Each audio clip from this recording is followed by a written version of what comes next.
थोड़ा mobile start में आता। आज आम्ही या ठिकाणी राष्ट्रवादी काँग्रेस पार्टी शरदचंद्रजी पवार साहेब जिल्हा राष्ट्रवादी काँग्रेस पार्टी शहर राष्ट्रवादी काँग्रेस पार्टीच्या संयुक्त विद्यमानाने या केंद्र सरकारचा राज्य सरकारचा या ठिकाणी आम्ही जाहीर निषेध करतोय। जो काल या केंद्र सरकारने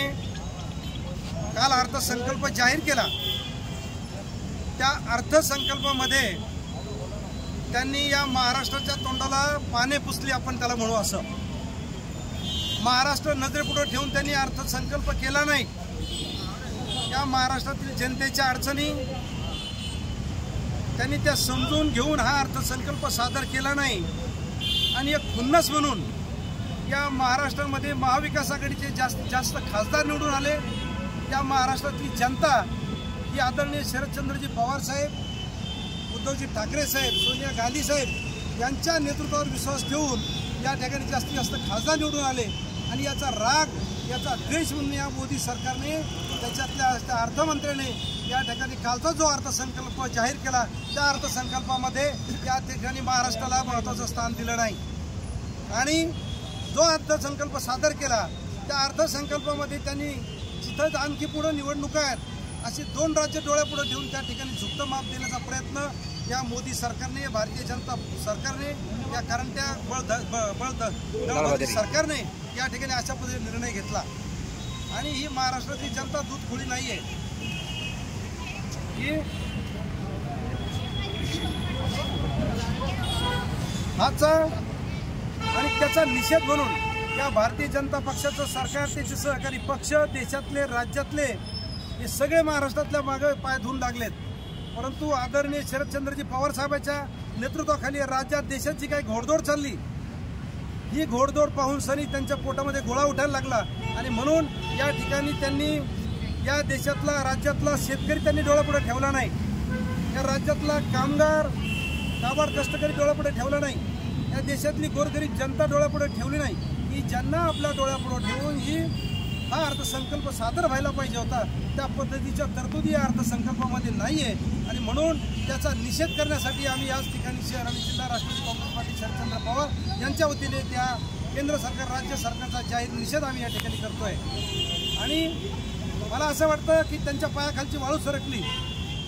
या राज्यामध्ये तुम्हाला सांगितलं की महाराष्ट्र राज्यामध्ये महाविकास आघाडीचे जास्तीत जास्त खासदार आले आणि काही दिवसानंतर तोंडावरती आता विधानसभेच्या निवडणुका आल्या आणि या विधानसभेच्या निवडणुकामध्ये त्यांना भीती वाटायला लागली, त्यांच्या पायाखालची वाळू सरकली म्हणून त्यांना वाटतं की बाबा भविष्यामध्ये या ठिकाणी राज्यामध्ये आपल्या हातातून आता सत्ता जाण्याचे मार्ग दिसत आहेत आणि म्हणून त्यांनी आता तुम्ही पाहिलं असेल बेताल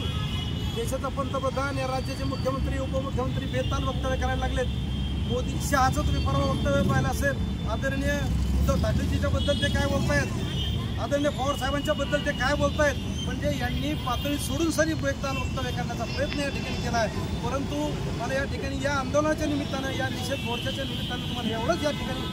जनतेला शासनाला आव्हान करायचं आहे, यांनी कितीही प्रयत्न केले चुकीचे तर या ठिकाणी राज्यामध्ये महाविकास आघाडीचे सरकार हे बहुमतात येणारे 100% काळ्या दगडावरची पांढरी रेघ आहे। त्याच्याचबरोबर या त्यांचा एक निषेध या ठिकाणी 1 मिनिटात मी करेन की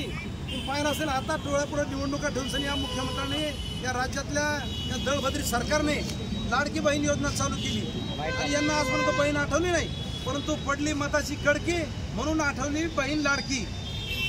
आणि त्यांना काहीतरी आमिषं दाखवायची त्यांच्यापुढे येतात, त्यांना ते नीट त्यांचे फॉर्म ऑनलाईन होत नाही, त्या महिलांना त्रास होतोय आणि हे फक्त या निवडणुकीपुरती एक लालूच दाखवले जातं। आमच्या माय बहिणीला फसवण्याचा प्रयत्न या ठिकाणी चालला आणि मताच्यासाठी हे सगळं करतायत। आता परत लाडका भाऊ त्यांनी काढला, लाडका मेवणा काढला, त्यांनाही मला सांगा तुम्ही आजपर्यंत आणि यांना आता 5 वर्ष आणि 3 वर्ष सत्तेत ते 10 वर्षापासून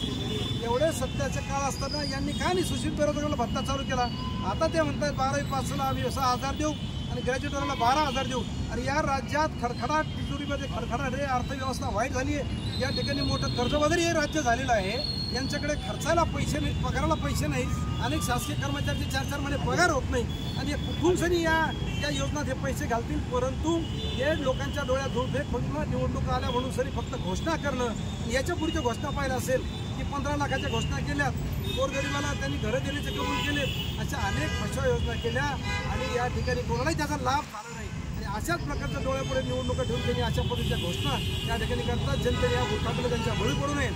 त्याचबरोबर